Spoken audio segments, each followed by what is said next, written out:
Chers amis de la Web TV du très honorable Guillaume Soro, bonjour. Nous allons tirer quelques conclusions du rapprochement, de la détente sur la péninsule coréenne et puis à partir d'une anecdote assez révélatrice de l'avancement des choses, des progrès timides, soit-il, faits sur le chemin de la paix. Pas seulement de la paix nucléaire. Pour le moment, nous sommes dans la paix nucléaire. Mais cette anecdote, c'est celle donnée par le président des États-Unis, le président Donald Trump, qui disait il y a seulement 3 jours que lui et son homologue Kim Jong-un sont tombés amoureux. Ce qui est, au-delà de l'anecdote et du caractère un peu insolite, révèle que pour ceux qui ont suivi le développement des événements, nous sommes partis des insultes, des menaces les plus graves au cours de la 72e session des Nations Unies. On menaçait le feu de brûler par le feu nucléaire.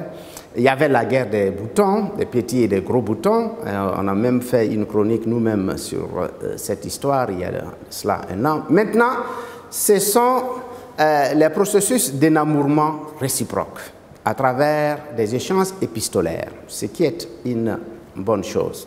Mais plus sérieusement, lorsque nous regardons le rapprochement, même thématique, il y a de cela un an, on parlait les deux Corées parlaient de nouvelle ère, thématique conjointe. La dernière fois, il y a de cela 3 semaines, on parlait davantage de la paix et le futur. Ça veut dire que la paix peut être acquise, on peut arriver à la signature d'un traité de paix à la condition expresse que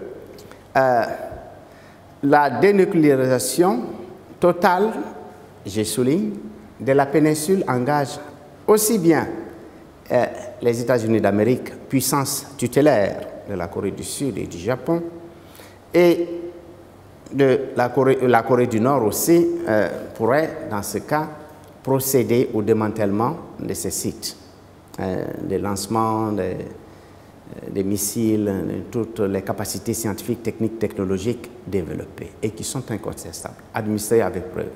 Bien. Et donc, c'est un processus conjoint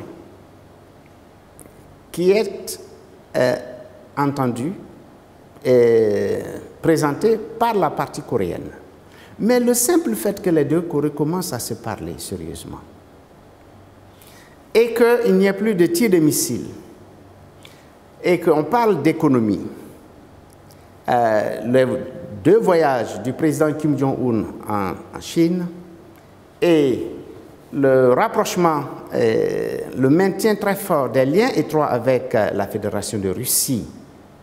Ensuite, l'intention même du Premier ministre japonais de faire une visite, et c'est dit ouvert, parler d'une visite